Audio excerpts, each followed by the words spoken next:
All right, so this is 2022 May June 1 2. um first वाला question थोड़ा सा मुश्किल इसलिए है बिकॉज जब हम खुद से इमेज साइज लेते हैं तो और स्पेशली अगर कंप्यूटर के ऊपर लें तो उसकी कभी कभी तो नहीं, ज़्यादातर इसकी आउट ही आती है मेजरमेंट। सो हम इसका बस फॉर्मूला देख लेते हैं कि magnification is equals to image over actual. ठीक है, तो आपको उन्होंने क्या दिया हुआ है? आपको उन्होंने मैग्निफिकेशन दी हुई है और आप इमेज साइज खुद कैलकुलेट कर सकते हो। और क्योंकि ये यूएम है तो आप सेंटीमीटर्स को पहले माइक्रोमीटर्स में कन्वर्ट करोगे ताकि आपको जो आंसर आए वो माइक्रोमीटर्स में आए। ठीक है। सो यहाँ पर बीच में डायमीटर हम ऐसे यहाँ स्केल रखते हैं और इसके बाद हमें वैल्यू मिल जाती है। अगर ये प्रिंटेड फॉर्म में हो तो सही आता है, कंप्यूटर पर बड़ा हो जाता है, कभी छोटा हो जाता है, सो एग्जैक्ट नहीं मिल पाती, इसलिए इस वाले क्वेश्चन को वील स्किप। अच्छा जी, नेक्स्ट पर आए। A specimen is observed twice with a microscope. Firstly, using green light with a wavelength of 510 nanometers, and then using red light and with a wavelength of 650 nanometers. ठीक है, green light की wavelength है and then red light की है। What happens to the magnification and resolution when using red light compared to green light? अच्छा, किसकी बात हो रही है? मैग्निफिकेशन एंड रेजोल्यूशन की। ग्रीन लाइट की कितनी दी हुई है? 510 वेवलेंथ, और रेड लाइट की दी हुई है 650। सो मैग्निफिकेशन में पहले बताओ कि मैग्निफिकेशन में क्या फर्क आएगा? मिस मैग्निफिकेशन का तो मुझे समझ नहीं आ रहा। मेरे ख्याल से तो शायद सेम रहेगी और जो रेजोल्यूशन है वो कम हो जाएगी। रेजोल्यूशन तो कम होगी ऑब्वियसली। जब हम रेड लाइट को ग्रीन से कंपेयर करें तो रेजोल्यूशन डिक्रीजेस, सही है। नहीं, डिक्रीजेस, अच्छा डिक्रीजेस का तो एक ही ऑप्शन है, तो आंसर सी होगा। लेकिन मैग्निफिकेशन ठीक। पे देखो, फर्क इसलिए नहीं आता क्योंकि मैग्निफिकेशन जो होती है वो वेवलेंथ के ऊपर डिपेंड नहीं करती। सही है, वो आईपीस के लेंसेज के ऊपर डिपेंड करती है। अब अगर रेड लाइट हाँ, का तो इसी वजह से माइक्रोस्कोप, नहीं आएगा ना बिल्कुल भी। हाँ, तो इसकी वजह से मैग्निफिकेशन सेम रहेगी। ठीक है, तो ये बात जो वेवलेंथ होती है ना वो आपकी रेजोल्यूशन पर फर्क लेकर आ सकती है, लेकिन वेवलेंथ की वजह से आपकी मैग्निफिकेशन पे कोई फर्क नहीं आता। ठीक है, तो वैसे अगर यहाँ पे दो डिक्रीजेस के ऑप्शन होते तो फिर हम इतना इस पे जाते इन डेप्थ, लेकिन क्योंकि डिक्रीजेस का सिर्फ एक ही ऑप्शन है तो इसका आंसर सी होगा। ठीक है, बट लाइक इस बात को अंडरस्टैंड करो कि वेवलेंथ और मैग्निफिकेशन का आपस में कोई लिंक नहीं होता। वेवलेंथ कितनी भी कर दो, उसका जो लिंकेज है वो उस पर डिपेंड करता है, आईपीस के लेंसेज पे। ठीक है, आईपीसी। ठीक चल ये वाला क्वेश्चन तो हमने है। टॉपिक किया है, तो देखो रिपीट होता हाँ रहता है, बराबर है। इसलिए माइटोटिक मैं स्पिंडल। ये पूछना था, ये जो पहला वाला है ये क्या है? ये वो होगी, माइक्रोट्यूबुल होगी या सेंट्रियोल होगा? कुछ भी हो सकता है जो भी दिया हुआ हो, यानी अगर अच्छा, तो ऑप्शन भी सही होनी भी चाहिए ना, मतलब यहाँ आई पर अगर ये ले लो।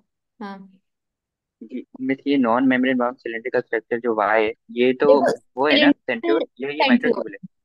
सेंट्रियोल है ये, सिलेंड्रिकल सेंट्रियोल होता है। ठीक है, ठीक अच्छा, तो वन आपका वाई हो गया, सही है।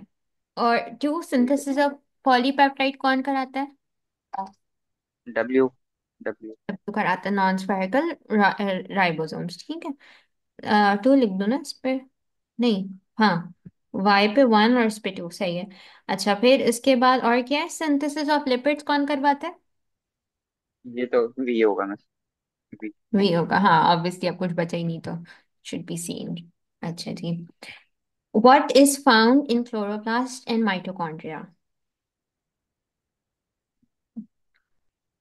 70th ribosome and circular DNA B. Excellent excellent. चलो, which feature is correctly known for all viruses? Viruses का स्ट्रक्चर में क्या क्या चीजें होती हैं? एक प्रोटीन कैप्सिड होता है, एक डीएनए कोर होता है। अच्छा, और जो कैप्सिड क्या लिपिड की बनी हुई हो सकती है? शायद वैसे कैप्सिड उसमें एक्सेप्शन होती है, प्रोटीन की तो होती है लेकिन लिपिड थोड़ी कम होती है शायद। लिपिड नहीं, कैप्सिड किस चीज से बनी? प्रोटीन उसका कौन होता है? Capsid is only made up of protein code, अच्छा सिर्फ प्रोटीन से ही बनी थी या लिपिड के भी होता है इसके अंदर? कैप्सोमियर से बनी होती है। उसका प्रोटीन यूनिट कैप, देखो कुछ वायरसेस होते हैं जिन पे लिपिड होता है, हर किसी पे नहीं होता। सही है। तो इसका बी होगा मैं इस पे। बी, डीएनए कोड, तो आरएनए भी तो हो सकता है वायरसेस का। वायरसेस में यार डीएनए होता है या आरएनए होता है, हमेशा डीएनए नहीं होता। फॉस्फोलिपिड तो नहीं फिर होती है। D.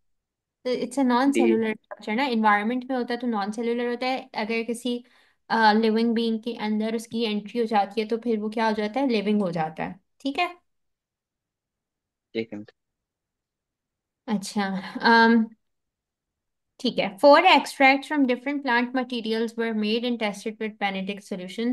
The extracts were boiled with Benedict solution for 240 seconds and the final color was recorded. 1 2 3 4 आपको एक्सट्रैक्ट दिए हुए, कलर्स के उन्होंने आपको 240 सेकेंड्स बाद बताए हुए कि क्या क्या आ जाते हैं। विच sequence of plant extract represents an increasing quantity of reducing sugar?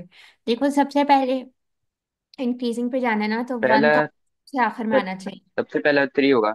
सबसे हाँ, पहला थ्री सबसे होगा। पहला थ्री होगा, ठीक है, ब्लू, और उसके बाद आपका क्या कलर आता है ब्लू फिर के बाद? ये ग्रीन होता है, ये ग्रीन येलो ग्रीन। मुझे कंफ्यूजन है, हाँ, ग्रीन ब्लू होगा के शायद। बाद, ब्लू के फोर, बाद फिर ग्रीन। फोर। देखो वन सबसे आखिर में होना चाहिए क्योंकि रेड सबसे आखिर का होगा, ठीक है, और हाँ थ्री वन तो सबसे अच्छा ऊपर अच्छा, तो होगा। एक ही ऑप्शन यस। दिया। तो लेकिन ब्लू के बाद हमेशा कलर ग्रीन होता है, फिर येलो होता है, फिर ऑरेंज होता है, फिर रेड होता है, सो इट इज डी। सही है। रेड सबसे ठीक। हाईएस्ट अमाउंट ऑफ शुगर्स होती हैं तो इसलिए। which have properties that are which have properties that are dependent on hydrogen bonds? Cellulose का बताओ सबसे पहले मुझे कि सेल्यूलोज में क्या हाइड्रोजन बॉन्ड्स होते हैं? नाइन। नाइन। होते हैं ना, होते हैं हाइड्रोजन बॉन्ड्स तो, क्योंकि वो आपका बीटा ग्लूकोज से बना हुआ होता है। फिर अब मॉलिक्यूल ऑफ हीमोग्लोबिन में हाइड्रोजन बॉन्ड्स होंगे, क्योंकि हीमोग्लोबिन क्या है आपका, प्रोटीन यस में। स्ट्रक्चर। तो अच्छा प्रोटीन, अच्छा, कॉटन स्ट्रक्चर तो उसमें होगा। हाँ, वाटर में, ऑब्वियसली वाटर में तो हाइड्रोजन बॉन्ड होते हैं कॉटन कोहेजन, में। तो इसका आंसर वन होगा, ए होगा सॉरी। मिस विच, सेल्यूलोस में कैसे होगा? बीटा सेल्यूलोस में हाइड्रोजन ग्लूकोज बॉन्ड में कैसे होगी? हाइड्रोजन बॉन्ड्स आपस में होते हैं ना, बीटा ग्लूकोज में वो आपस तो में अरेंजमेंट हुई हुई होती है ना हाइड्रोजन बॉन्ड्स की। अच्छा अच्छा अच्छा, वो पूरे सेल्यूलोस स्ट्रक्चर के पूरे अंदर यस तो हाँ मिर्च। Hydrogen bond. पूरे में होते हैं इसलिए। Which statement is correct? Which statement is, अब शायद इसको थोड़ा गौर से पढ़ना पड़ेगा। Cellulose, glycogen and amylopectin are all polymers. फिर ribose, amylase and phospholipids are all macromolecules. ये ट्रिकी क्वेश्चन है। अच्छा, सबसे बोंगा इसमें जो ऑप्शन है वो ये है, क्योंकि उन्होंने इसमें क्या दिया हुआ है, ए स्टार्च। चार्ट और स्टार्च बी में भी उन्होंने गलत है डाला मैं। है, तो ये सबसे ज्यादा बोंगा नहीं दलील नहीं। था इसका। सबसे जो हाँ ठीक है। सबसे जो यूजलेस हो पहले हम उसको आइडेंटिफाई कर लेते हैं, सही है। ठीक। Starch by any means monomer तो नहीं हो सकता ना। हाँ वो तो पॉलीमर। हम्म। फिर दूसरा आपने बी सही आइडेंटिफाई करा कि ribose, amylase and phospholipid are all macromolecule. Macromolecules क्या होते हैं, जो बहुत बड़े मॉलिक्यूल्स होते हैं। हाँ इन्होंने एक एंजाइम को कैटेगराइज कर दिया कि एंजाइम मैक्रोमोलेक्यूल है, और इन्होंने एक राइबोस को कैटेगराइज कर दिया कि ये मैक्रोमोलेक्यूल है, जबकि राइबोस क्या है, एक शुगर है, पेंटोस शुगर, शुक्र है। Five sided sugar. तो एक फाइव साइडेड हम्म, शुगर और एक एक नॉर्मल से टर्शरी ग्लोबुलर स्ट्रक्चर वाले एंजाइम को इन्होंने क्या बोल दिया, मैक्रोमोलेक्यूल। तो ये दो जो है ना, वो बिल्कुल आउट है। ठीक है। अब आपका डीऑक्सी हम्म, राइबोस भी बिल्कुल आउट है। डीऑक्सी राइबोस हाँ क्यों आउट है, क्योंकि ये भी एक फाइव साइडेड शुगर होती है। तो हाँ विदाउट ऑक्सीजन। और इन्होंने देखो सुक्रोज, एक और जो है इन्होंने, सुक्रोज क्या होती है आपकी, डाइसेक्राइड होती है। फ्रक्टोज और ग्लूकोज से मिलकर सुक्रोज बनती है, तो इन्होंने एक डाइसेक्राइड को क्या बोल दिया कि ये पॉलीसेक्राइड है। और इन्होंने एक पॉलीसेकेराइड। फाइव साइडेड शुगर को क्या बोल दिया कि पॉलीसेक्राइड है। तो बेसिकली इसमें तीन बहुत ही यूजलेस है। तो आपका cellulose, glycogen and amylopectin are all polymers, क्योंकि ये अपने सेम मोनोमर्स से बने हुए होते हैं। आपको ये बात मैंने समझाई थी कि पॉलीमर सिर्फ वो होते हैं जो अपने सेम मोनोमर से बने हो। ठीक है। कभी भी हम्म। हम लिपिड को पॉलीमर नहीं बोलते, हम लिपिड को क्या बोलते हैं, मैक्रोमोलेक्यूल बोलते हैं। क्यों? क्योंकि लिपिड में फैटी एसिड और ग्लिसरॉल, दो अलग चीजें अगर मिलके कोई मॉलिक्यूल बनाएंगे तो हम उसको पॉलीमर नहीं बोलते। तो अगर यहाँ पे इन्होंने कोई लिपिड बोला हुआ होता है ना, तो हम उसको भी बिल्कुल रॉन्ग क्लासिफाई करते हैं। ठीक है। क्योंकि पॉलीमर की आपको डेफिनेशन ठीक है। पता होनी चाहिए कि पॉलीमर हमेशा सेम मोनोमर से बनता है। अलग अलग से नहीं बनता, तो लिपिड इज नेवर क्लासिफाइड। मतलब मैं आपको एक एडिशनल चीज बता रही हूँ जो यहाँ नहीं है मेंशन्ड, कि हाँ, बस ये पॉलीमर। पॉलीमर में ये होता है कि सेम मोनोमर होता है और लार्ज होता है, मैक्रोमोलिक्यूल भी लार्ज होता है लेकिन डिफरेंट मोनोमर डिफरेंट हो डिफरेंट सकते हैं, मॉलिक्यूल से हाँ। बनाता है। लिपिड हम मैक्रोमोलिक्यूल कंसीडर करते हैं। ठीक है। इसी इसी तरीके से आप उसको भी मैक्रोमोलिक्यूल कंसीडर करते हैं, जो पूरा न्यूक्लियोटाइड होता है ना, उसको भी हम, को न्यूक्लियोटाइड में तीन डिफरेंट चीजें मिलके एक न्यूक्लियोटाइड बनाते हैं। आपकी एक हाँ शुगर या पेंटोस शुगर यानी डीऑक्सी या राइबोस लगा हुआ होता है। उसमें एक नाइट्रोजनस बेस होता है, एक फॉस्फेट का हेड होता है। तो न्यूक्लियोटाइड्स भी और लिपिड्स भी ये मैक्रोमोलिक्यूल्स हैं, इनको हम पॉलीमर नहीं बोलते क्योंकि ये डिफरेंट मोनोमर से बनी हुई होती हैं। सही है। तो इस पे आपको ठीक है। पता होना चाहिए कि हम मैक्रो मॉलिक्यूल किसी चीज को कब बोलते हैं, और एक चीज को पॉलीमर कब बोलते हैं। सही है। ठीक है। अच्छा, the diagram shows two amino acids, some of the hydrogen atoms are numbered 1 to 6, 1 2 3 4 5 6, right? Which two numbered hydrogen atoms could contribute to the production of a molecule of water when a peptide bond forms between these two amino acids? When a peptide bond forms between these two amino acids. मतलब number पूछ तो। 1 and 6 होगा। 1 और 6 यहाँ से ये कैसे आपस में होंगे?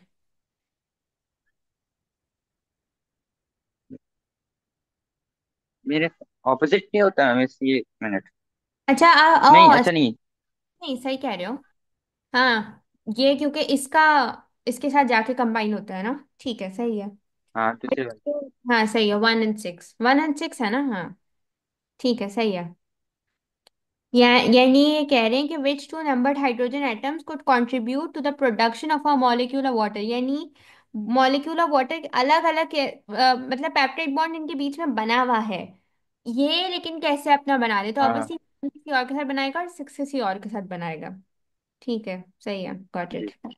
और वैसे भी 3 और 4 का इन्होंने ऑप्शन दिया हुआ नहीं है, और ना 3 और 4 बेस्ट ऑप्शन होते हैं, बट है ही नहीं, तो फिर दूसरा आपने कंसिडर करना होता है। हाँ सही है। स्टूडेंट ठीक है। रोड 4 स्टेटमेंट्स अबाउट वाटर, ये वाला क्वेश्चन भी अभी आप लोगों ने मेरे साथ किसी टॉपिकल्स में किया रियली हुआ में करा था। है। हाँ। हाँ शायद रेयरली में किया था। Water has high specific heat capacity which maintains the temperature. Mammals rely on water having relatively low latent heat of vaporisation. ये तो मुझे वाइब आ रही है कि ये वाला हमारा गलत था। Negatively हाँ, charged ये ion is आपने added पूछा था to आपसे। water. The positively charged charge on the hydrogen atom is attracted to the ion. When surrounded by water, non-polar molecules tend to be pushed. ये तो बता दो, इसका तो किया भाई ये वाला क्वेश्चन। अ, पहला वाला था इसके अंदर करेक्ट, दूसरा वाला तो गलत था। ये तो बिल्कुल गलत है, लो और लेट तो हो ही नहीं सकता। नॉन पोलर का बताया था मैंने कुछ, आपको याद करो, वाटर। पुश अपार्ट नहीं होते, पुश अपार्ट नहीं होते, अट्रैक्ट होते हैं ना, तो ये एग्जैक्टली, भी गलत तो होगा। 2 और 4 गलत है, एंड 1 और 3 सही है, तो दिस इज बी। ठीक है। क्यों, ये इसका रीजन ये था कि वाटर के पास क्योंकि पॉजिटिव वाला भी होता है और नेगेटिव वाला भी होता है, तो पॉजिटिव मतलब नॉन पोलर होगा तो वो कहीं ना कहीं जाके अट्रैक्ट हो जाएगा। हाँ। Typical enzymes are large globular proteins with a specific tertiary shape, which molecular interactions are directly involved in maintaining the tertiary shape. ये भी आसान से है। तीनों ही एमएस ए। तीनों ही होंगे। हम्म। Which statement about the Michaelis-Menten constant Km is correct for enzyme with low affinity? ये भी क्या हम लोग ये पेपर कर चुके हैं पहले? नहीं नहीं, ये टॉपिकल जो आपने कराए थे ना कल, ये परसों, और उन्हीं में शायद थे ये सवाल। इसी में सारे लग रहे हैं, वो रिपीट कराती हूँ। हाँ। माइकेलिस हम्म, लो एफिनिटी है तो क्या चीज हाई होगी? उसकी केएम वैल्यू हाई होगी, वीमैक्स की शायद हाई ही होगी उसकी। हाँ, दोनों चीजें हाई होंगी। ठीक है। Long chain saturated fatty acids change from solid to liquid at higher temperatures compared with short chain unsaturated fatty acids. Which fatty acids would be more likely to form triglycerides in mammals that live in cold climates? ये भी हमने ये question नहीं किया हुआ, but इसकी discussion बहुत हुई है। Tri- मतलब वो कोल्ड क्लाइमेट्स में है, तो कौन सी जो होगी वो ट्राइग्लिसराइड्स बना सकेगी? यानी इसको इस तरीके से समझो कि किस वाले, क्योंकि देखो फ्रॉम सॉलिड टू लिक्विड ना, तो लिक्विड है तो इसका मतलब है क्या होगा, फ्लूइडिटी इसकी ज्यादा होनी चाहिए। तो फ्लूइडिटी ज्यादा कब होती है? जब टेम्परेचर ज्यादा होता है। नहीं, इनमें ऑप्शंस में देख के बताओ ना। अच्छा, इनमें ऑप्शंस में फ्लूइडिटी कौन सी फ्लूइडिटी हो चीज गया, बढ़ाएगी? Short chain unsaturated. हम्म। मुझे ये सवाल नहीं समझ आया, क्या मतलब इसका? Which fatty acid long wood chain, उन्होंने कहा long chain saturated fatty acid change from solid, उसकी स्टेट चेंज हो रही है, तो जब वो लिक्विड हो रहा है हाई टेम्परेचर पर है, तो इसका मतलब है इसकी क्या बढ़ रही है, फ्लूइडिटी बढ़ रही है। हम्म। तो फ्लूइडिटी जब बढ़ती है तो एक तो हाई टेम्परेचर होता है, और क्या सिचुएशन होगी, यानी अब इस लॉन्ग चेन के साथ क्या होगा, ये अब अपनी स्टेट चेंज कर रही है, यानी अब ये it is no longer solid, अपने आप को ये लिक्विड कर रही है। तो लिक्विड का मतलब है कि क्या कर रही है, अपने आप को बेंडी कर सकती है फ्लूइडिटी इसकी इंक्रीज करने के लिए। तो इसको हम बेंडी, इसकी फ्लूइडिटी हम कैसे, उन्होंने एक आपको हाई टेम्परेचर तो बता दिया, दूसरा उन्होंने आपसे क्वेश्चन करा कि और कौन से मैकेनिज्म्स की वजह से ये ट्राइग्लिसराइड्स जल्दी बना सकेगी, कंसीडरिंग द फैक्ट इसकी फ्लूइडिटी एट दिस पॉइंट ज्यादा है। तो ये आपका फ्लूइडिटी का कॉन्सेप्ट चेक कर रहा था ये क्वेश्चन, कि आपको पता है कि सिर्फ हायर टेम्परेचर के अलावा और कौन सी अच्छा, सिचुएशन। बस यहाँ पर बेसिकली ये हो रही है कि कोल्ड क्लाइमेट है तो इसके अंदर मतलब फ्लूइडिटी ऑलरेडी कम ही हो जाती है टेम्परेचर कम होने की वजह से, हाँ तो हमें हाँ ऐसा ढूंढना होगा जो फ्लूइडिटी बढ़ाएगा। हाँ। ठीक है, समझ गया। When animal cells are cultured, salt solution is added to keep the cells alive. What is the purpose of the salt solution? Salt solution है कल्चर्ड, कल्चर्ड के मायने क्या होता है? कि उसको रखा गया है उसमें, यानी उसको कल्चर किया गया है। तो कल्चर यानी एक एनिमल सेल है, उसको आपने उसके इन्वायरमेंट से निकाल के, यानी जिस इन्वायरमेंट में वो ऑलरेडी जिंदा था, आपने वो इन्वायरमेंट बाहर क्रिएट किया है। तो वो बाहर जो क्रिएट करा है उसमें आपने सॉल्ट सॉल्यूशन डाला है, ताकि वो सेल उसको लगे कि वो अपने ही इन्वायरमेंट में है। तो उसको आपने एक ऐसे तो सोल्यूशन में सी डाला होगा। है इसमें। हाँ, to prevent net movement of water into and out of cells, ताकि वो अलाइव रह सके, क्योंकि अगर बाहर निकल गया तो, इससे अगर बाहर निकल गया सिंक तो हो फिर जाएगा। क्या होगा, डेड हो जाएगा। The following processes are all processes that allow movement in to cells, which process require ATP? A, हाँ, ए। फैगोसाइटोसिस में एटीपी होता है ना? फेगो, हाँ, क्योंकि फेगोसाइटोसिस आपका एंडोसाइटोसिस की कैटेगरी में आता है, तो एंडोसाइटोसिस में आपका यूज होता है ना। ठीक है। ठीक। Right. Which features are required to allow for efficient diffusion?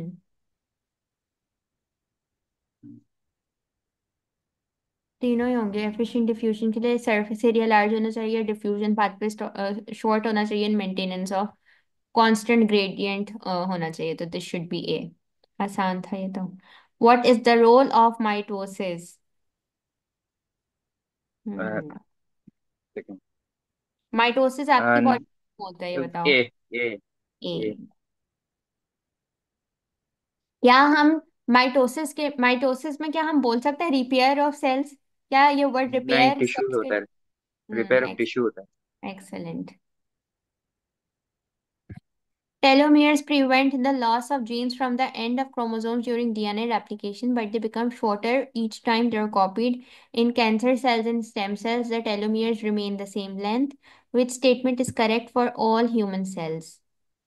हाँ, ये बात भी हमने टेलोमियर्स की तो डिस्कस की थी, पता नहीं आप उस क्लास में थे नहीं थे। बट टेलोमियर्स अगर बहुत शॉर्ट हो जाएंगे तो सेल जो है वो आपका डिवाइड करना कम कर हाँ। देता है, क्योंकि जैसे जैसे डीएनए रेप्लिकेशन होती है, तो डीएनए रेप्लिकेशन जब होती है तो डीएनए उतने ही साइज का दोबारा प्रोड्यूस नहीं होता, जिसकी वजह से बाय द टाइम हम्म, जब एजिंग स्टार्ट होती है तो उसकी जो जितनी दफ़ा वो रेप्लिकेट हुआ होता है उतनी दफ़ा वो छोटा हो जाता है। तो उसमें लॉस ऑफ जेनेटिक इन्फॉर्मेशन हो रहा होता है, जिसकी वजह से लोग चीज़ें भूलना स्टार्ट कर देते हैं।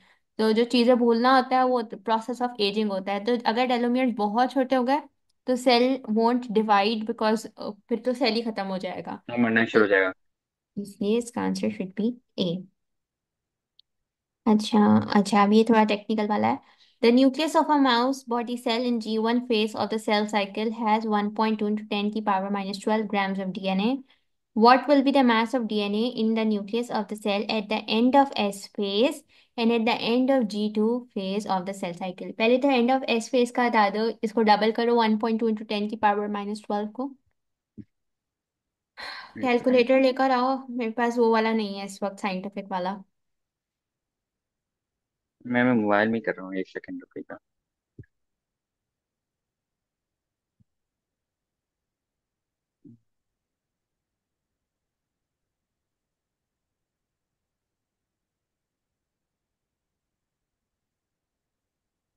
1.2 का डबल शुड बी 2 का 2, 1 का 1, मिस 4, 2.4 ही है, 2.4। 2.4 एक्सपोनेंट माइनस 12 है। ठीक है, तो बताओ कि एस फेज तो के एंड में अगर ऑप्शन डी इतना होगा। डी होगा ना, क्योंकि ऑप्शन डी। क्योंकि एस फेज के आखिर में वो काम तो नहीं हो जाएगा ना, अभी तो वो माइटोसिस के लिए अपने आप को प्रिपेयर कर रहा है, तो डबल ही रहेगा। जी। What occur during prophase in animal cells? आसान है, ये भी बताओ जल्दी से इसके।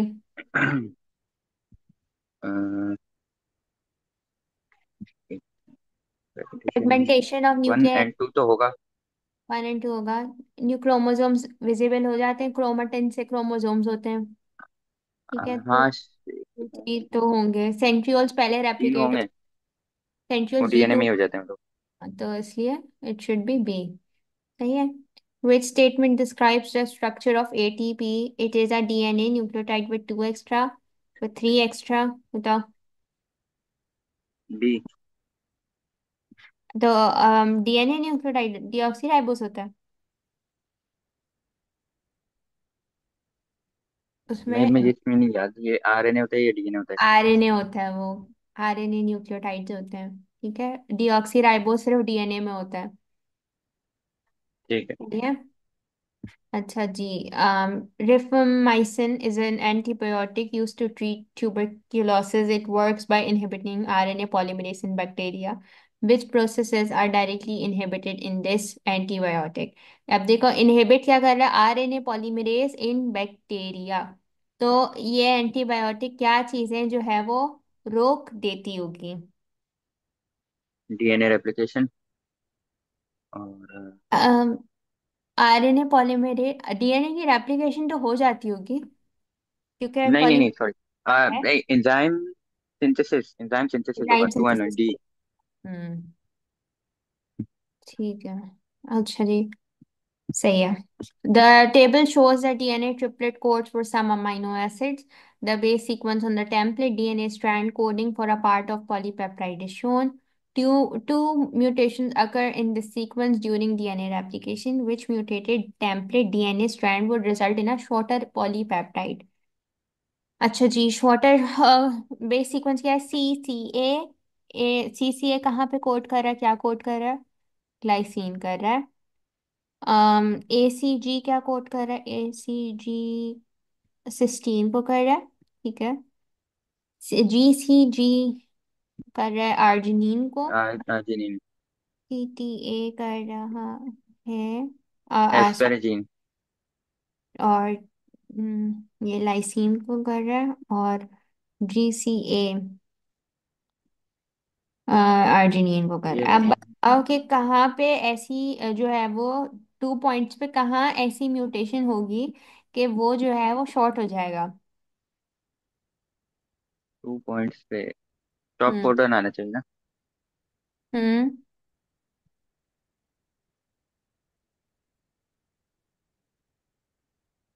एक तो मिस ये जो लास्ट वाला, सेकंड लास्ट जो है, उसमें जो टी टी सी है, बीच वाला टी की जगह सी डाल दें मगर। टीटीसी किसको कोड कर रहा है? T T C. लाइसिन कर रहा है। नहीं तो इस ऐसा नहीं, ऐसा पॉसिबल है ना कि पीछे ए आ रहा है और अगर हम यहाँ पर बीच में टी की जगह सी डाल दें तो ये पीछे टॉप कोडन नहीं बन जाएगा। एटीसी इन्होंने कहीं लगा के दिया हुआ है, हाँ यहाँ लगा के, ओ एटीसी यहाँ लगाया हुआ है। सही है। ठीक है, अगर एटीसी आ गया यानी यहाँ पे पॉइंट म्यूटेशन कर दी तो शॉर्ट हो जाएगी ना, बिकॉज आपने स्टॉप लगा दिया। जी।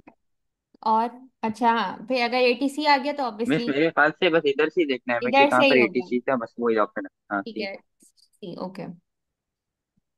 ठीक है, some of the features present in transport tissues are listed, which features in are present in xylem vessel? Lignified walls होती हैं xylem में, होती हैं। ये यस। साइटोप्लाज्म होता है, नहीं होता। नो। माइटोकॉन्ड्रिया होता है, नहीं होता। पिट्स नो। होती हैं, पिट्स। यस। प्लाज्मोडेस्माटा होता है, नो। नो। तो कंट शुड बी सी। अच्छा हाँ, अब ये देखो वो आइडेंटिफिकेशन वाला है, तो ये आपको पता होना चाहिए कौन सी चीज क्या है। फर्स्ट वाला किसका है? ये किसका स्ट्रक्चर है ये? लीफ है, रूट है, ये स्टेम है? तो ये एक सेकंड। ये तो लीफ है। लीफ है हाँ। लीफ में बताओ जाइलम बाहर होती है या क्या दिया हुआ है, ऑप्शंस क्या है ये? अच्छा, कंटेन्स लिग्निन। अच्छा, जाइलम और उसकी आइडेंटिफिकेशन ही मांग रहे हैं आपसे। तो अच्छा, स्टेम में तो मुझे मालूम है, स्टेम में फ्लोएम ऊपर होता है, जाइलम नीचे होता है, तो 3 फ्लोएम है और 4 जाइलम है। और रूट के अंदर भी जो 6 है वो जाइलम है, और 5 जो है वो फ्लोएम है। फाइव जो है वो, लीफ में थोड़ा। तो फाइव फ्लोएम, फाइव फ्लोएम है। हाँ मिस, 5 फ्लोएम है। ये तो मैंने माइक्रोस्कोपिक स्लाइड में भी देखा था। एक मिनट रुको, फाइव मुझे ये वाला कहीं है मेरे पास स्लाइड्स में? नहीं, मैंने नहीं देखा। चेक कर। इसको हमने या तो पास्ट पेपर जब हमने किया था तब डिस्कस किया था। हाँ नहीं है इसमें। हाँ ये हमने, ये देखो स्टेम है। ये रहा। स्टेम में यहाँ दिया हुआ है। स्टेम नीचे में नीचे जो ब्लू फ्लोएम बाहर वाला है। part है वो तो स्टेम आपका बी वाला पार्ट है, दिस इज योर स्टेम। हाँ, तो 3 एंड जो है वो फ्लोएम है। This is your leaf.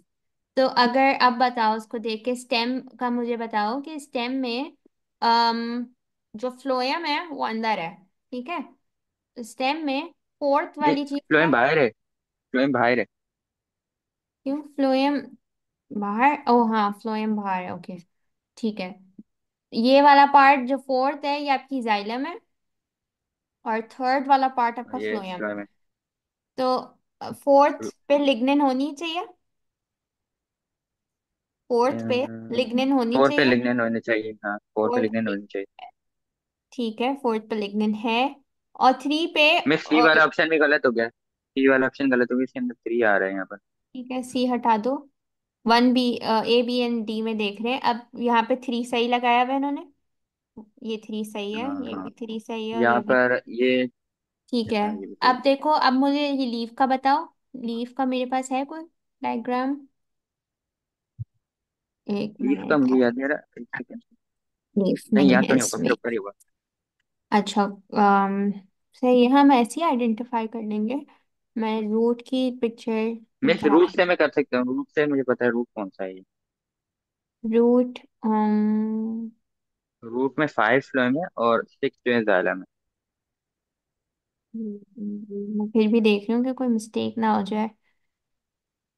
हम्म, अच्छा, रूट में बाहर फ्लोएम है और अंदर वाला जाइलम है, यही बोल रहे हैं? जी। ये अगर फाइव जाइलम है, दिस इज जाइलम, हाँ, है ना? 6 जाइलम। हाँ, सिक्स जाइलम है, तो सिक्स जाइलम कहाँ पर दिया हुआ है इन्होंने आपको? यहाँ दिया हुआ है, ठीक है। यहाँ भी सिक्स जाइलम दिया हुआ है, तो मेरा फाइव ए आपका वाला ऑप्शन भी ऑटोमेटिक। गलत हो गया। ठीक है, एक गलत हो गया, एक को हटा दो। तो यहाँ पे भी आपके पास सिक्स एंड फाइव इन्होंने आपको सही दिया हुआ है। यहाँ पे भी फाइव दिया हुआ है, बस अब हाँ। वन लास्ट आपने आइडेंटिफाई करना है, तो वो मैं आपको बता रही हूँ। लीफ में बाहर, यानी ये जो बाहर वाली साइड है ये आपकी जाइलम होती है, और अंदर वाली साइड फ्लोएम होती है। तो दिस शुड बी बी, सही है। ठीक है। Which molecules form hydrogen bonds with water during transpiration? ये अच्छा क्वेश्चन है।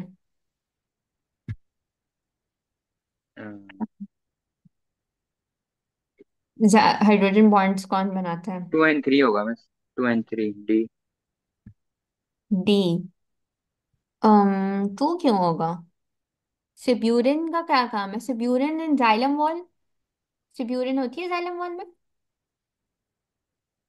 मैं ये सिब्यूरिन। तो एक वो मैंने ट्रांसपोर्ट टर्न पक्का नहीं पढ़ा, लेकिन मुझे ये तो याद पड़ा है कि वो सेल वॉल के साथ भी शायद होता है ना। सिब्यूरिन लेकिन जाइलम वॉल में नहीं होता, जाइलम में सिर्फ लिग्निन होती है। ठीक है। तो फिर तो प्यूरिन अंदर तो सेल वॉल सेल्यूलोज टू होगा। सेल, सेल वॉल में होती है, सही है। Other water molecules in xylem के साथ तो बनाता है hydrogen bond and cellulose in the xylem wall. तो this should be 1 and 3, because cellulose में तो अपने भी हाइड्रोजन होते हैं। अब यानी सेलुलोज के अभी जो अब मैंने आपको मॉलिक्यूल के ऊपर बॉन्डिंग बताई है, तो इसके अंदर खुद के अंदर हाइड्रोजन बॉन्ड्स होते हैं, जिसकी वजह से वाटर ट्रांसपोर्ट जो होती है वो आसान हो जाती है, और वाटर मॉलिक्यूल्स के बीच में तो एग्जिबिट ही हाइड्रोजन बॉन्ड्स हो रहे होते हैं। सही है। ठीक है। um Which suggestions about the transport and accumulation of heavy metals are valid? Some plant species can take up heavy metal contaminants that are dissolved in salt water and then transport them within the plant. Within plant cell, these heavy metals accumulate mainly in the vacuole. After initial entry into the root, some of the heavy metals can pass through the tonoplast to be stored in the vacuoles of the cells in the cortex. The heavy metals take an apoplastic pathway in the xylem, but at endodermis must take a symplastic pathway. The rate of accumulation of the heavy metals in leaf cells will be faster at night when photosynthesis is not occurring. The presence of heavy metals causes transpiration stream to slow down and reduce the rate of transpiration. 3 और 4 तो गलत लग रहा है मुझे। 3 और 4 तो हाँ, ये तो गलत ही है। um हैवी मेटल्स, तो फिर ऑप्शन क्या बचे हमारे पास? अगर हमने फोर्थ हटा वन दिया एंड तो टू फिर 1 and 2 ही बचेगा। सही है। ठीक है। ये मुझे 2 वाला ऑप्शन समझाएगा, 2 वाला ऑप्शन में क्या बोल रहा है ये? Take an apoplastic pathway in the xylem, क्योंकि जाइलम में अंदर साइटोप्लाज्म ही नहीं होता, तो एपोप्लास्टिक पाथवे से ही वो ट्रांसपोर्ट हो सकते हैं, यानी उसकी आउटर मेम्ब्रेन के थ्रू, और एंडोडर्मिस पे पहुंचते पहुंचते वो साइटोप्लाज्म की उसको एंट्री मिल जाती है, तो फिर वो साइटोप्लाज्म में जाता है, साइटोप्लाज्म से वो वैक्यूल में जा सकता है, वैक्यूल की टोनोप्लास्ट से एंट्री ले सकता है। तो एपोप्लास्टिक से तो जाइलम में ही मूव कर सकता है, क्योंकि जाइलम बीच में से अच्छा अच्छा, वो सही है, सही। ठीक है। एंडोडर्मिस तो वो वाला आ जाता है ना, प्लांट अंदर सेल जो अंदर होता है, रीजन। बिल्कुल living. What is the correct route for the movement of water from cell to cell in the apoplastic pathway? ये तो आसान सी बात है, देख के बताना। सी। थ्रू नहीं। प्लाज्मोडेस्माटा, प्लाज्मोडेस्माटा से नहीं कर सकता। एपोप्लास्ट की बात हो रही है, ये डी प्लाज्मोडेस्माटा सिम्प्लास्ट डी में होता है। हम्म। Miss A. डी या डी होगा। बी या डी होगा। Through Casparian strip, movement of water, Casparian strip पे तो वाटर की मूवमेंट ही रुक जाती है। कैस्पेरियन स्ट्रिप ब्यूरेन का दूसरा सेल नाम है। मेम्ब्रेन तो नहीं हो सकता ना मिस? नहीं, ये दो तो बिल्कुल आउट है। सेल सरफेस मेम्ब्रेन से वो नहीं करता। सेल वॉल टू तो इंटरसेलुलर स्पेसेस के जरिए जो है वो एपोप्लास्टिक पाथवे में जाता है। इंटरसेलुलर मतलब यानी दो सेल्स के एपोप्लास्ट बीच। पाथवे तो सिर्फ सेल वॉल, एपोप्लास्ट पाथवे तो सिर्फ सेल वॉल नहीं होता था? Cell wall to cell wall से cell wall to cell wall बोल रही हूँ, cell wall to cell wall. Cell हाँ, वॉल तो तो सेल वो ही नहीं वॉल होता था, वॉल के इंटरसेलुलर बीच में, स्पेसिस कहाँ से आ गई? तो cell wall to cell wall के बीच की भी तो कोई जगह आती होगी। Cell wall to cell wall है ना, तो सेल वॉल की आपस में कनेक्शन थोड़ी होती है। बीच में आपको मतलब एक सेल होता है, उसके साथ उसका एक एक्स्ट्रा सेलुलर फ्लूइड होता है ना, एक्स्ट्रा सेलुलर फ्लूइड में आपकी इंटरसेलुलर स्पेसेस होती हैं। यानी हर सेल का एक अपना कल्चर भी तो होता है जिसके अंदर वो सरवाइव कर रहा है। उसको हम एक्स्ट्रा सेलुलर फ्लूइड बोलते हैं। जो सेल के अंदर होता है वो इंटर सेलुलर होता है। तो ये सेल दूसरे सेल में कैसे ट्रांसपोर्ट होगा? प्लाज्मोडेस्माटा तो बीच की नेबरिंग है ना, जो अंदर बीच के साइड पर है, लेकिन बाहर की साइड पे कैसे ट्रांसपोर्ट होगा? तो बाहर जो होता है वो आपका एक एक्स्ट्रा सेलुलर फ्लूइड होता है, जिसमें इंटर सेलुलर स्पेसेस दी हुई होती है, ताकि बाहर की जो ट्रांसपोर्ट हो वो उसको मेक श्योर करवा सके। ठीक है समझ गया। Which row shows the correct sequence for the movement of sucrose into phloem sieve tubes? Into phloem sieve tubes, ठीक है। फर्स्ट पहले बताओ क्या होता है ट्रांसपोर्ट में? पहले सबसे मिस पहले अभी ये ऑप्शंस मत देखो, ऑप्शंस देखे बगैर मुझे बताओ कि पहले सबसे पहले क्या होगा। जब हम सुक्रोज को फ्लोएम सीव ट्यूब्स में लेकर आते हैं, तो आपकी कौन सी ट्रांसपोर्ट जो होती है वो स्टार्ट हो जाती है? एक एक्टिव लोडिंग चोटू। होती है ना, ये एक्टिव ट्रांसपोर्ट। ठीक है, एक्टिव लोडिंग होती है, सही है। एक्टिव लोडिंग के बाद क्या होता है? आपके हाइड्रोजन आइंस बाहर पंप होते हैं। हाइड्रोजन आइंस को उनका बाहर एक एक्सेस बन जाता है आउटसाइड द सेल। मिस ये प्लांट्स में ना मैंने ये आखिरी वाला टॉपिक नहीं करा, ये संगीन को शायद मालूम है, उससे पूछ लिया। हाँ, ये उसी का ही पूछ रहा हूँ। खैर मैं बता देती हूँ। एक्टिव ट्रांसपोर्ट होता है, उसकी वजह से प्रोटॉन्स हाइड्रोजन का एक पूरा bulk outside the cell create होता है, जिसकी वजह से वो बाहर इसलिए लाए जाते हैं ताकि सुक्रोज जो है वो उनके साथ, यानी सुक्रोज और हाइड्रोजन की फिर को ट्रांसपोर्ट करवाई जाती है सेल के अंदर, ताकि वो आपकी ट्रांसपोर्ट का मैकेनिज्म को पूरा इंश्योर कर सके। तो पहले प्रोटॉन्स को बाहर निकाला जाता है ताकि सुक्रोज जब पहुंचे वहां तक तो सुक्रोज और हाइड्रोजन को ट्रांसपोर्ट हो सके, और उसके बाद फिर आपका सुक्रोज जो होता है वो सीव ट्यूब्स के अंदर डिफ्यूज होता है। इसको करने का एक ये तरीका भी हो सकता था कि आप आखिर में देखते कि थर्ड में तो डिफ्यूजन ही होगी ना, कि सुक्रोज जाए अंदर सीव ट्यूब्स के, बिकॉज आपने आखिर में ट्रांसपोर्ट करवानी है, तो आपका ऑप्शन हो जाता बी या डी में से, अब आपने किसी एक को सेलेक्ट करना था, बिकॉज आखिर में उन्होंने आपको बताया था कि भाई सुक्रोज को ही ट्रांसपोर्ट करना है।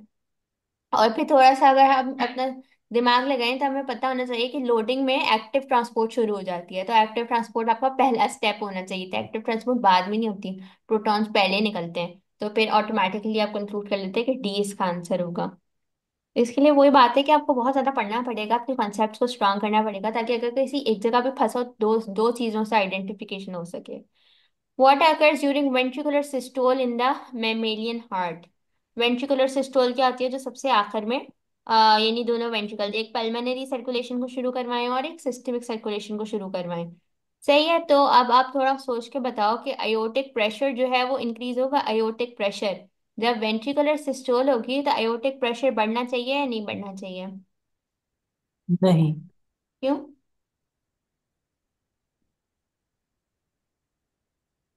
आप ये तो अच्छा, तो फिर क्या एट्रियल प्रेशर बिल्कुल भी चेंज नहीं होता? क्योंकि या तो एक चीज हो सकती है ना, कि या तो आयोटिक प्रेशर इंक्रीज हो सकता है या बिल्कुल भी चेंज नहीं हो सकता। तो 1 और 2 साथ में नहीं आ सकती है, तो 1 होगा या फिर 2 होगा। अब सोच के बताओ, वेंट्रिकुलर सिस्टोल जितनी हैवी होती है, तो क्या आपका जो कभी अगर हम ब्लड प्रेशर चेक करते हैं तो हमें एक सिस्टोल सुनाई देती है और एक हमें डायस्टोल सुनाई देती है। ठीक है, तो वो सिस्टोल याद करो कि वो सिस्टोल हमें कब सुनाई देती है।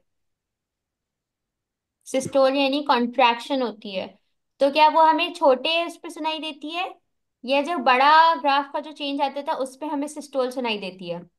जो पहली बड़ा ग्राफ। आवाज होती है जो बड़ा होता है।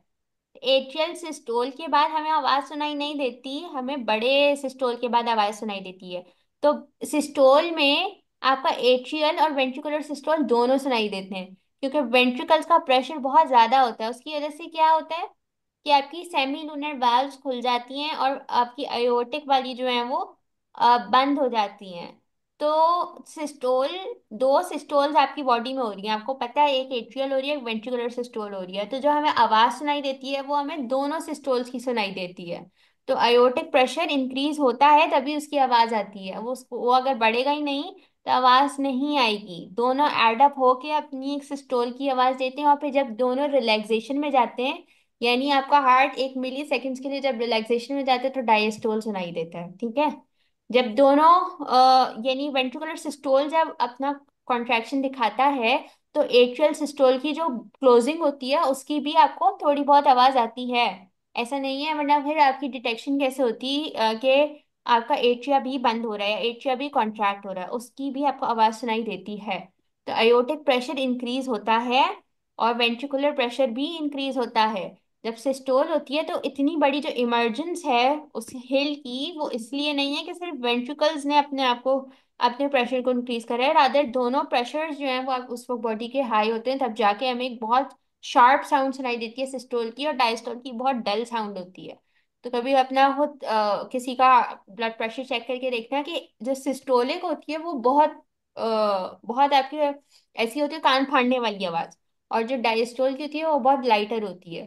तो सिस्टोल्स जो होती हैं वो इसलिए इतनी बड़ी उनकी आवाज होती है या इतनी शार्प आवाज होती है, क्योंकि उसमें बहुत प्रेशर जो है वो आपके हार्ट के चैम्बर में आ रहा होता है। तो दोनों प्रेशर जो होते हैं वो इंक्रीज होते हैं। ऐसा नहीं है कि सिर्फ वेंट्रिकल्स का प्रेशर इंक्रीज होता है, अयोटा का भी इंक्रीज होता है, क्योंकि ब्लड ने पंप तो वहीं से करके जाना है ना।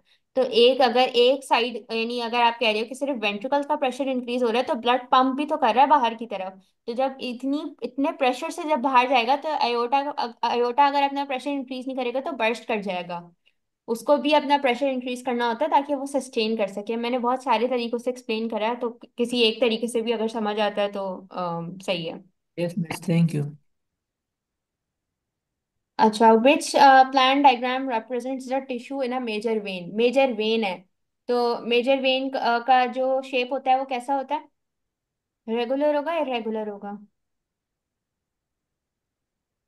वेन का शेप रेगुलर नहीं होता, वेन का शेप इरेगुलर होता है। तो ए नहीं हो सकता आपका ऑप्शन, और बी नहीं हो सकता। सी या डी में से कोई एक बताओ।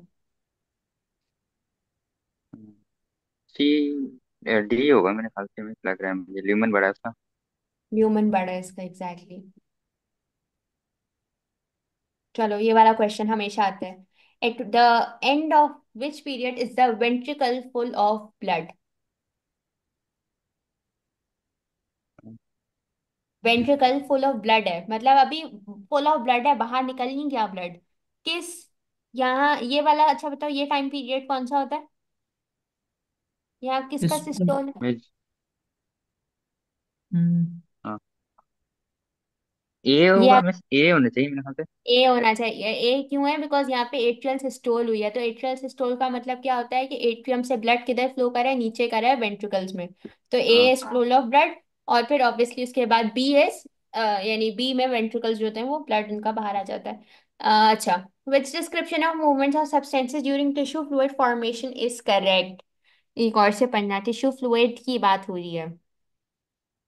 टिश्यू फ्लूइड में क्या क्या चीजें जो हैं वो होती हैं? लो hydrostatic pressure forces substances out of capillary at the arterial end, allowing small substances to enter the fluid that bathes the cell। ये होगा बिकॉज इसमें इन्होंने स्मॉल सब्सटेंसेस की बात की है। स्मॉल सब्सटेंसेस आते हैं ना टिश्यू फ्लूइड में, बड़ा आपका प्रोटीन्स नहीं आते।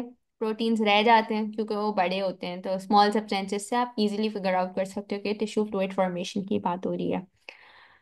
Which row shows the change in concentration of some substances in red blood cells when carbon dioxide diffuses from active cells? अच्छा, कार्बन डाइऑक्साइड डिफ्यूज हो रहा है, कार्बोनिक एनहाइड्रेस बढ़ेगा कम होगा? No change. ओके।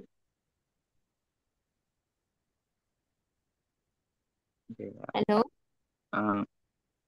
मिस नहीं, मुझे नहीं समझ आ रहा, मैंने पढ़ा हुआ नहीं है। इंक्रीज कार्बनिक एनहाइड्रेस इंक्रीज हो गई क्योंकि कार्बन क्यों? Dioxide. Change in concentration of substances in red blood cells when carbon dioxide से diffuses from active cell. Diffuse कर गया है, तो डिफ्यूज करने का मतलब है कि ट्रांसपोर्ट हो गई है, तो उसके अंदर तो चेंज नहीं आना चाहिए। जब ऑलरेडी उसकी डिक्रीज। ट्रांसपोर्ट हो गई है तो फिर अभी ट्रांसपोर्ट करवानी नहीं है, वो ऑलरेडी डिफ्यूज कर चुका है।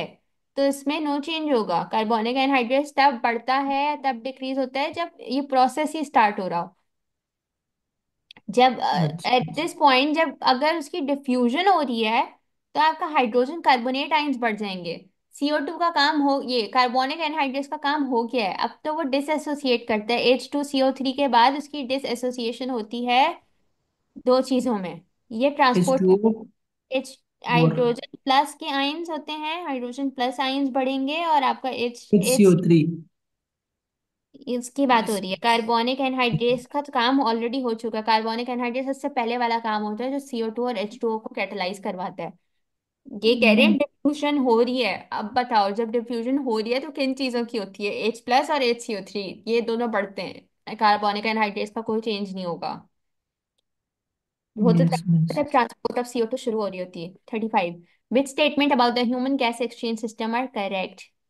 The absence of cartilage in small bronchioles, the walls of the alveoli are made up of cuboidal epithelium। ये आई एम अज्यूमिंग ये आपको इस वक्त आता होगा, क्यूबॉइडल होता है या स्क्वामस होता है।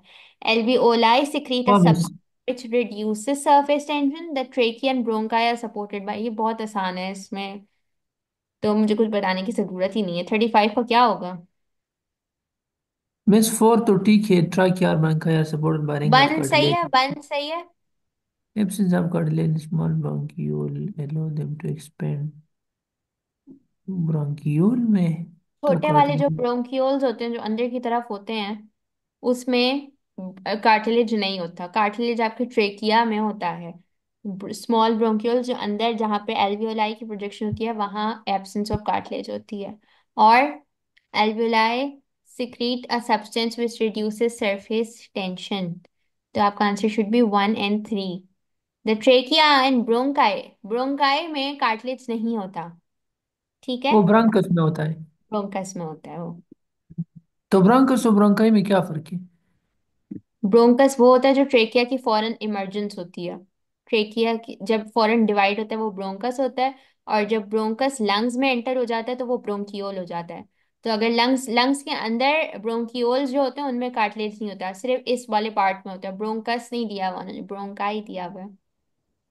ओ, 4 types of cells in the gas exchange system are listed। ठीक है, which row correctly matches the specialized feature with the correct cell। Alveolus epithelium cell में बहुत सारे क्या माइटोकॉन्ड्रियाज होंगे।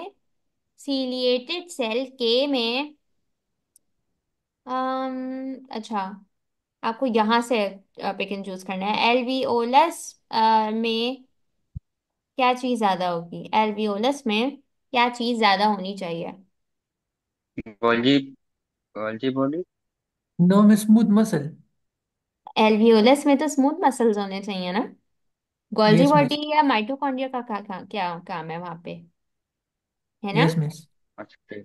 Yes miss. सही। तो इसका कोई आंसर नहीं है क्योंकि इन्होंने कहीं स्मूथ मसल्स नहीं दिए हुए, तो J is out of the scope.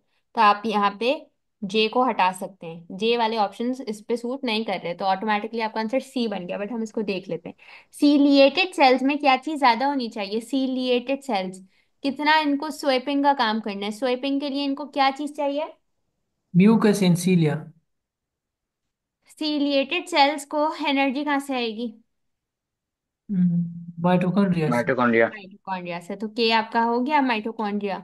अब आ जाओ गॉबलेट सेल्स पे। गॉबलेट सेल्स में क्या चीज ज्यादा होनी चाहिए। गॉबलेट सेल्स में क्या होता है, होता क्या है इसमें ये बताओ। म्यूकस होता सीक्रेट है। होता है, सीक्रेट करते म्यूकस सीक्रेट करते हैं। तो म्यूकस तो की गोल्जी बॉडी होगी यहाँ मॉडिफिकेशन, पर। क्योंकि म्यूकस की ओरिजिनल सेक्रीशन कहाँ से आती है, म्यूकस ग्लैंड से आती है। ऊपर पे क्या होते हैं, गॉबलेट सेल्स होते हैं। तो म्यूकस जो है वो वहां पर गॉबलेट सेल्स में जब ऊपर पहुंचते हैं तो उसकी मॉडिफिकेशन होनी होती है, क्योंकि सिक्रीशन वहां से होती है, आगे मॉडिफिकेशन ऊपर होती है गॉबलेट सेल्स में। तो आपका ये हो गया एल में मैनी गॉल्जी बॉडीज। और फिर एम क्या बचा, स्मूथ मसल सेल। तो स्मूथ मसल सेल्स में स्मूथ मसल सेल्स में भी माइटोकॉन्ड्रिया इन्होंने ज्यादा किया हुआ है। ये मुझे समझ नहीं आ रहा कि इन्होंने स्मूथ मसल्स में माइटोकॉन्ड्रिया ज्यादा कैसे किया हुआ है इनको। या तो इन्होंने उल्टे पुल्टे ऑप्शंस किए हैं, बट लाइक आपका आंसर सी ही बनेगा, क्योंकि जे तो बिल्कुल आउट था। Alveolus epithelium of the cell के जो चीज होनी चाहिए थी वो यहाँ पे कहीं भी मेंशन नहीं थी। तो ये भी थोड़ी स्मार्ट मूव्स हो सकते हैं जिसमें आप बिल्कुल ऑब्वियस सी चीजें निकाल दो तो एक ही चीज फिर बचती है आंसर्स में। अच्छा, जी। why is it difficult to control the spread of tuberculosis? Global air travel for commerce and tourism has increased. The bacterium that causes tuberculosis has evolved resistance. The bacterium that causes tuberculosis shows great antigenic variability. Civil unrest and poverty results in crowding। एक ही इसमें से कोई हम चीज निकाल सकते हैं because काफी मिस ज्यादा ये तो सही फोर बात है। ठीक है। हम्म। वन सही है, पहले बताओ। फोर। नहीं one. Miss, tubular TB. Yes TB, yes TB. Mycobacterium transmissible है मिस। यस वो मिस। टूरिज्म की वजह से हो गई। Bacterium that causes tuberculosis has evolve resistance to some antibiotics. क्योंकि हमारे यहाँ जो है वो एंटीबायोटिक सही से कंज्यूम नहीं की जाती जिसकी जी वजह मिस। से हम्म। रेसिस्टेंट हो जाती हैं। जी miss. Bacterium that causes tuberculosis shows great antigenic variability। Antigenic variability viruses का ट्रेट है। वायरसेस यस के मिस। बहुत ज्यादा एंटीजेंस होते हैं, इसके तो हैं ही सिर्फ दो, तो वो अपने एंटीजेंस नहीं बदलते। एक माइक्रोबैक्टीरियम ट्यूबरक्लोसिस है, एक माइक्रोबैक्टीरियम बोविस है। इसके अलावा जो एंटीजेनिक वेरिएबिलिटी होती है वो वायरल इन्फेक्शंस के लिए ज्यादा होती है, जिसमें आप फिगर आउट ही नहीं कर पाते।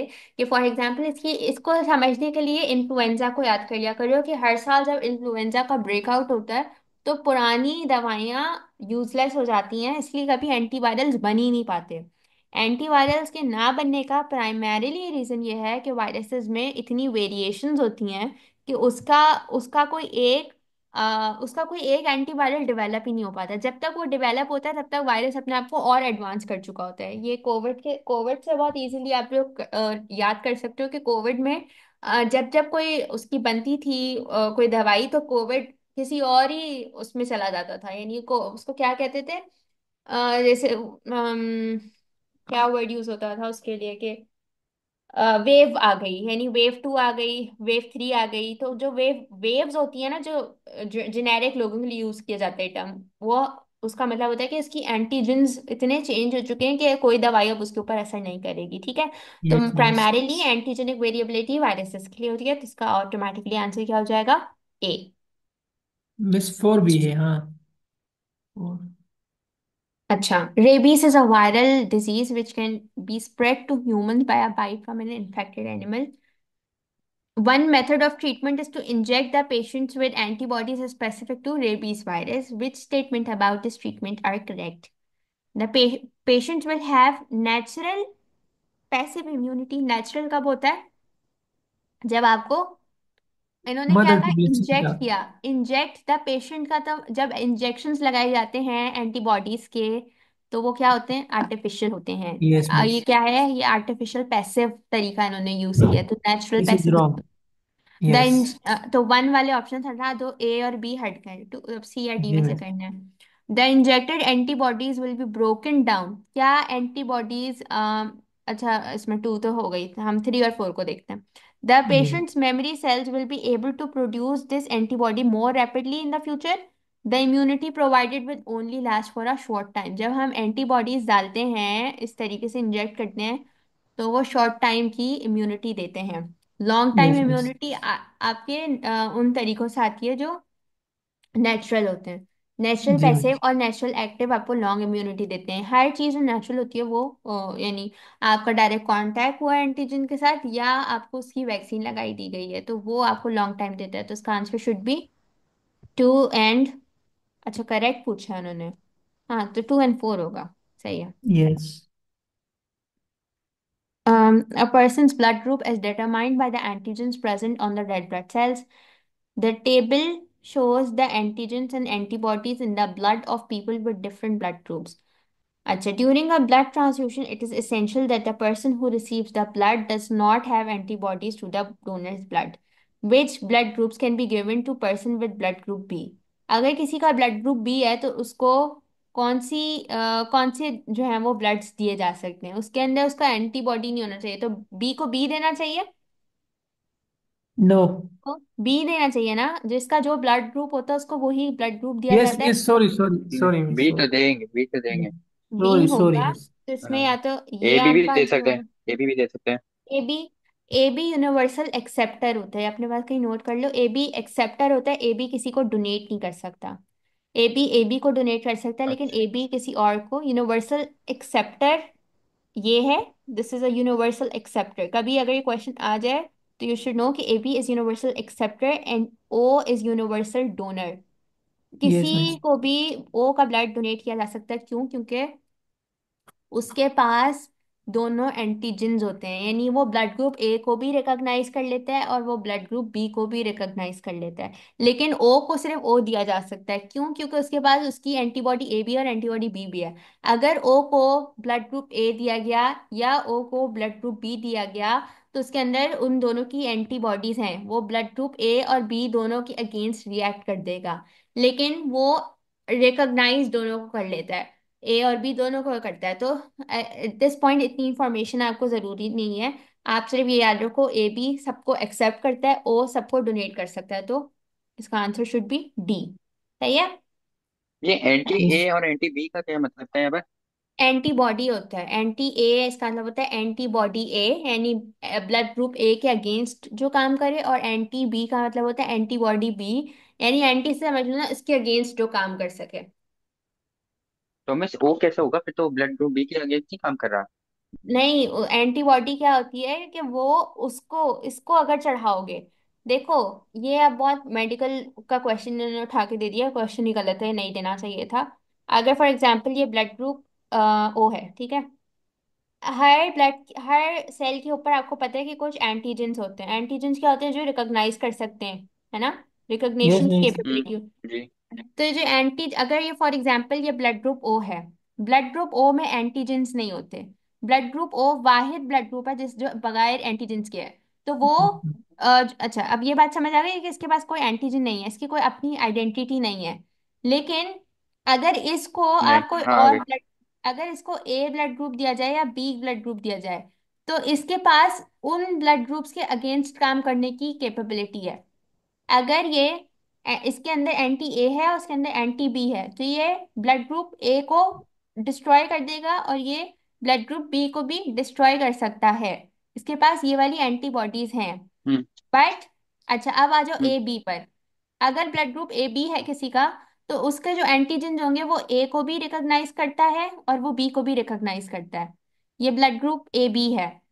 तो इसको जो भी ब्लड ग्रुप, इसको जो हाँ भी जी। दोगे ना, तो ये इसको एक्सेप्ट कर लेगा। अगर इसको ब्लड ग्रुप बी दिया गया, फॉर एग्जाम्पल इसको ब्लड ग्रुप बी दे रहे हो, तो ये बी को रिकॉग्नाइज कर लेगा, ये बी के साथ कंबाइन हो जाएगा। इसको अगर ब्लड ग्रुप बी दिया, ये इसके साथ कंबाइन हो जाएगा। इसको अगर ब्लड ग्रुप ए दिया गया, ये ए के हम्म। साथ जाके कंबाइन हो जाएगा। सही है, इसके साथ जाके। अब अगर इसको ब्लड ग्रुप ओ दिया गया, तो ओ क्योंकि उसके पास खुद का कोई एंटीजन नहीं है, तो ये उसके अगेंस्ट रिएक्ट नहीं करेगा, उसके साथ जाके ज्वाइन कर जाएगा, क्योंकि इसके ओ किसी ओ के पास कोई और एंटीजन नहीं है। तो ओ यूनिवर्सल ये किसी के साथ जाके कंबाइन हो सकता है, लेकिन ये किसी को अपने साथ एक्सेप्ट नहीं कर सकता। ये ए ए बी और ए बी और ए बी के साथ जाके कंबाइन कर जाएगा, लेकिन अपने पास एक्सेप्ट नहीं करेगा। अपने पास क्यों अच्छा। नहीं एक्सेप्ट करेगा? यानी ये जा सकता है सबके पास, लेकिन खुद ये किसी और के साथ जो है ना वो अटैच नहीं होता, यानी ये खुद किसी और को एक्सेप्ट नहीं करता। इसकी अगर जरूरत होगी तो ये चला जाएगा। ठीक है, क्योंकि अच्छा ठीक है, इसके समझ में पास आ गया। इनको रिकॉग्नाइज करने की कैपेबिलिटी नहीं है। सही। अच्छा, student hmm. Use a diagram to show four types of cells involved in the primary immune response. Which row is correct? Cell 1 releases chemical that stimulate phagocytes to engulf antigens. तो ये आपका कौन होगा? ये तो एंटीबॉडीज होगा ना। Macrophage होगा। White yes blood sale miss. की बात हो रही मिस है। बी आंसर है, आई थिंक सो। बी होगा, क्योंकि ऑब्वियसली सिर्फ सिर्फ यस। मैक्रोफेज और न्यूट्रोफिल्स जो होते हैं वो ये केमिकल एनगल्फिंग। रिलीज करते हैं। Yes miss. अच्छा, शुक्र है, लास्ट प्रोड्यूस वाला सही सेल किया। को थ्री देख लो। Produce the antibodies required to bind to antigen. अच्छा, ये तो प्लाज्मा सेल नहीं। प्लाज्मा सेल इन्होंने क्या? नहीं दिया हुआ, इन्होंने टी हेल्पर दिया हुआ है उसको। तो टी हेल्पर क्योंकि स्टिमुलेट करता है उसको, जाके हेल्प आउट करता है प्लाज्मा को, तो इसलिए इन्होंने टी हेल्पर बनाया। प्लाज्मा भी सही था। Recognizes the foreign antigen, move towards it and surround it. ये yes miss. Foreign T killer जो होता है वो फॉरेन जो है उसको जाके रिकॉग्नाइज करता है, क्योंकि ये हर वक्त पेट्रोलिंग कर रहा होता है इनके साथ। And destroy cell infected with viruses which would be release. खैर इतना लंबा अगर ना भी जाते मैक्रोफेज से पूरा आइडेंटिफाई हो जाएगा, क्योंकि और कोई ऑप्शन नहीं दिया हुआ। सही है। यस ठीक है। मिस।